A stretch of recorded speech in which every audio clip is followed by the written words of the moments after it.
ব্যাংককে ডক্টর মোহাম্মদ ইউনূস এবং ভারতের প্রধানমন্ত্রী নরেন্দ্র মোদীর মধ্যে প্রথমবারের মধ্যে দ্বিপাক্ষিক বৈঠক হয়েছে। দুই দেশের যে সম্পর্কের টানাপোড়েন, যে পরিস্থিতি চলছে, এই বৈঠক পরবর্তী দুই দেশের সম্পর্কে গতি কতটা ফিরবে বলে আপনার মনে হচ্ছে?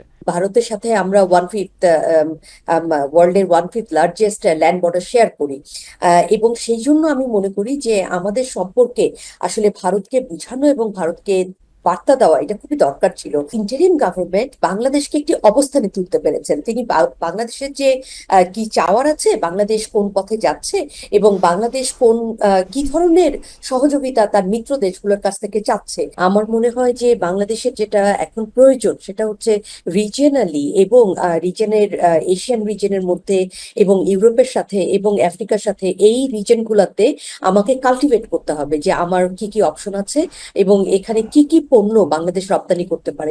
ব্যাংককে ডক্টর মোহাম্মদ ইউনূস এবং ভারতের প্রধানমন্ত্রী নরেন্দ্র মোদীর মধ্যে প্রথমবারের মধ্যে দ্বিপাক্ষিক বৈঠক হয়েছে। দুই দেশের যে সম্পর্কের টানাপোড়েন, যে পরিস্থিতি চলছে, এই বৈঠক পরবর্তী দুই দেশের সম্পর্কে গতি কতটা ফিরবে বলে আপনার মনে হচ্ছে? ধন্যবাদ।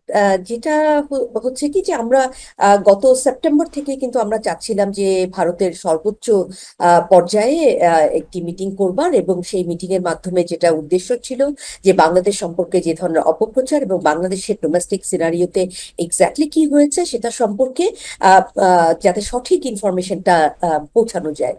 কারণ আমরা যেটা দেখেছি যে ভারতের বিভিন্ন মাধ্যম থেকে, এটা সোশ্যাল মিডিয়া বলুন, এটা এমনি মিডিয়া বলুন, বা এটা আপনি টুইটার বলুন, সেখান থেকে কিন্তু প্রচুর ভুল তথ্য ছড়ানো হচ্ছে, এবং সেটা নিয়ে বিবিসি ভেরিফাইড লাইভ এবং আল জাজিরা এরকম আরো অনেকগুলো ইন্টারন্যাশনাল নিউজ এজেন্সি কিন্তু পয়েন্ট আউট করেছে।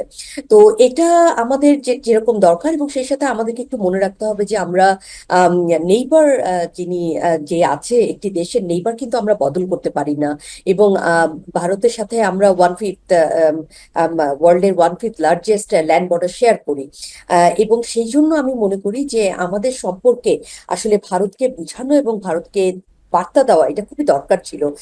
ভারতও তাদের নিজস্ব পলিটিক্যাল কারণে তারা কিন্তু এটা করতে চায়নি বাংলাদেশের সাথে, তারা কিন্তু একটু ডিলে করেছে। এবং বিমস্টেক একটা পারফেক্ট একটা ভেন্যু ছিল এই কারণে যে এটা কিন্তু অনেকগুলো দেশ না, অল্প কয়েকটি দেশের একটি সংগঠন, এবং সেখানে কিন্তু বাংলাদেশকে এড়াবার খুব একটা সুযোগ নাই। এবং আরেকটা জিনিস হচ্ছে, এটা কোনো দেশের হোম গ্রাউন্ডে হয়নি, এটা যেখানে হয়েছে সেটাতে দুইটা দেশের জন্যই কিন্তু তাদের প্রপার যে এজেন্ডা আছে সেটা নিয়ে কথা বলাটা সম্ভব। সো এই বৈঠকটাকে আমি দেখছি যে ভবিষ্যতের রিলেশনশিপটা কোন দিকে যাবে সেটা সূচনা মাত্র। আমি মনে করছি না যে প্রথম মিটিং এ অনেক কিছু হয়ে যাবে, কিন্তু আন্তর্জাতিক সম্পর্কে আমরা জানি যে যখন কিউবান মিসাইল ক্রাইসিস হয়, তারপরে কিন্তু আমেরিকা এবং সোভিয়েত ইউনিয়নের মধ্যে প্রথম হটলাইন, অর্থাৎ টেলিফোন কলে মানে একটি দেশের রাষ্ট্রপ্রধান, সরকার প্রধান আরেকটি দেশের সরকার প্রধানের সাথে সরাসরি কথা বলবেন, এই কূটনীতিটা চালু হয়। অর্থাৎ সরাসরি কথা বলবার কিন্তু কোনো বিকল্প নাই, এবং এই কারণে আমি মনে করছি যে তাদের একসাথে বসাটার একটা যেমন ভিজুয়াল এফেক্ট থাকবে, একটা ডেমনস্ট্রেটিভ এফেক্ট থাকবে। আমি মনে করছি না এর সাথে সকল সমস্যার সমাধান হবে। বা আপনি এর মধ্যেও মিডিয়া দেখেছেন যে ভারতের মিডিয়া এটাকে একটি একরকম টুইস্ট দিয়ে প্রচার করেছে, এবং আমরা এখানে যতটা পজিটিভ ভাবে বলছি অতটা পজিটিভ ভাবে কিন্তু তাদের মিডিয়া এটাকে অ্যাপ্রোচ করেনি। সুতরাং আমি দেখছি যে এটা সূচনা মাত্র। জি, এবং আমি একই সাথে আপনার কাছে আরেকটি প্রশ্ন রাখি, খুব সংক্ষেপে যদি একটু বলতেন যে প্রধান উপদেষ্টার যে চায়না সফর, এই চায়না সফরে আমরা যেটি দেখলাম, সেখানে একটি চুক্তি 8টি সমঝোতা স্মারক সই হয়েছে, এবং বাদবাকি যে অ্যাক্টিভিটিস সবকিছু মিলিয়ে যদি ডিপ্লোম্যাটিক জায়গা থেকে আপনি বলেন যে বাংলাদেশের অর্জন কতটা, এই যে বিমস্টেক, থাইল্যান্ডে, চায়না এবং ভারতের প্রধানমন্ত্রীর সাথে যে বৈঠক, টোটালটা মিলিয়ে আপনার কি মনে হচ্ছে অন্তর্বর্তী সরকার এই স্বল্প সময়ে, যদি বিগত কিছুদিনের কথা বলি, ডিপ্লোম্যাটিক অ্যাচিভমেন্টটা আসলে আপনি কিভাবে দেখছেন, কতটা? একটা হচ্ছে যে আপনি সামগ্রিক ভাবে যদি বলতে বলেন তাহলে আমি বলবো যে এটাকে আমি খুবই ইতিবাচক ভাবে দেখছি। এটা হচ্ছে যে ইন্টারিম গভর্নমেন্ট বাংলাদেশকে একটি অবস্থানে তুলতে পেরেছেন। তিনি বাংলাদেশের যে কি চাওয়ার আছে, বাংলাদেশ কোন পথে যাচ্ছে এবং বাংলাদেশ কোন কি ধরনের সহযোগিতা তার মিত্র দেশগুলোর কাছ থেকে চাচ্ছে, এই বিষয়টা তুলে ধরা এবং এই বিষয়টা সম্বন্ধে কোনো অস্পষ্টতা না রাখা, এবং প্রতিবারই কিন্তু সংবাদ সম্মেলন করে সবকিছু আমাদেরকে জানানো হয়েছে, যেটা আমরা একটু কম দেখেছি অতীত গতিতে, এবং এটার মাধ্যমে আমি মনে করছি যে জনগণও বুঝতে পারছে যে এই ইন্টারিম গভর্নমেন্ট আমাদেরকে কোন দিকে নিয়ে যাচ্ছে। তো সেই কারণে আমি এটাকে ইতিবাচক ভাবে দেখছি।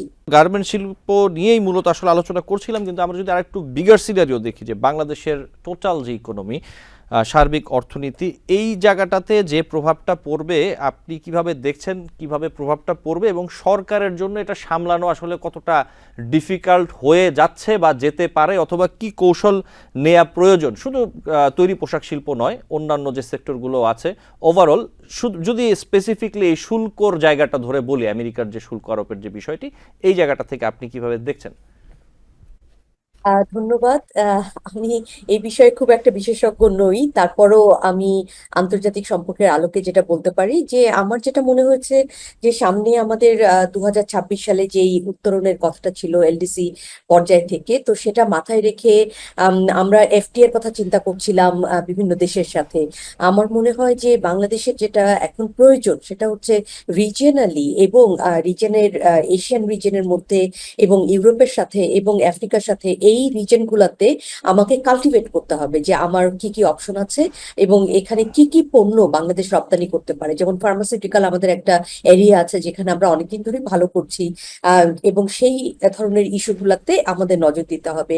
আরেকটি হচ্ছে যে যখন আমরা দেখব যে আম, আম, আমাদের মানব শক্তি, যেমন আপনি হয়তো কিছুদিন আগে দেখে থাকবেন নিউ ইয়র্ক টাইমসের একটা প্রতিবেদন ছিল যে একটু যদি স্কিলড মানব শক্তি আমরা বাড়াতে পারি, আমরা কিন্তু 2050 সালে বাংলাদেশ হবে 4th লার্জেস্ট কান্ট্রি যেখান থেকে মানব শক্তি যাবে। এবং সেক্ষেত্রে আমি যেটা মনে করি যে আমাদের একটা সম্ভবত মানসিক একটা মানে প্রতিবন্ধকতা আছে এক্ষেত্রে, যে আমরা সবাই কিন্তু বিশ্ববিদ্যালয়ের ডিগ্রি এবং এটা মনে করি যে আমাদের চূড়ান্ত লক্ষ্য, কিন্তু আমরা যদি দেখি যে স্কিলফুল যে ম্যান পাওয়ার তৈরি করা, সেটা কিন্তু শুধুমাত্র ডিগ্রিধারী নয়, বাট সেটা কিন্তু কারিগরি কাজ, যেটার জন্য কিন্তু চায়না থেকে শুরু করে বিভিন্ন দেশ প্রচুর স্কলারশিপ নিয়ে আসছে বাংলাদেশে, কিন্তু এটা অনেক অনেক আমাদের আবেদন করছে। এবং আমি শিক্ষিকা হিসেবে আমি দেখেছি যখন আমাদের কাছে চিঠি এসেছে, আমরা কিন্তু মানুষ পাচ্ছি না যে এটা কে যেতে পারে, যে আমরা বিভিন্নভাবে যে আমাদের দক্ষতা বাড়ানো। এবং আপনি আরেকটা জিনিস দেখবেন, একটা একটা বিখ্যাত বই আছে, it's non fiction, on greying of the great powers. সেটা হচ্ছে যে উন্নত বিশ্বের কোন কোন দেশে কিভাবে করে বৃদ্ধ লোকের সংখ্যা বাড়ছে এবং সেক্ষেত্রে কিভাবে করে তারা দক্ষ জনশক্তি টানছে, যে এই ক্ষেত্রে এই দিকে যদি আমরা একটু নজর দেই।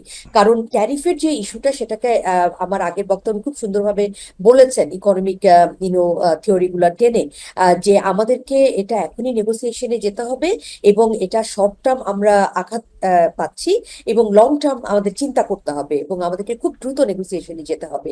কাজে আপনি শর্ট টার্ম হয়তো থাকাটার জন্য প্রস্তুত করতে হবে আমাদের জনগণকে এবং আমাদের পুরা মানে আমাদের সোসাইটিকে, কিন্তু আমার সেই সাথে মিডিয়াম টার্ম এবং লং টার্ম চিন্তা করতে হবে।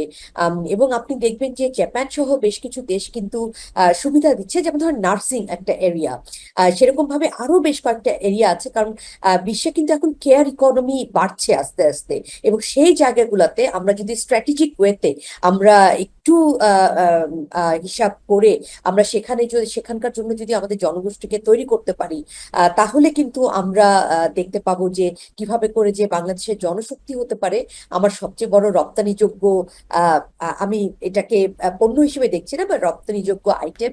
এবং সেখানে কিন্তু কোনো ট্যারিফ নাই, সেখানে কিন্তু কখনোই মানে প্রতিযোগিতা যখন করবে, প্রতিযোগিতায় যে এগিয়ে যাবে সেই কিন্তু এই কাজগুলা করতে পারবে। তো আমাদেরকে এভাবে স্ট্র্যাটেজিক ভাবে একটু চিন্তা করতে হবে। নিউ ইয়র্ক থেকে সম্প্রচারিত টিভিএন 24 টেলিভিশন, বিশ্বজুড়ে বাঙালির কণ্ঠস্বর।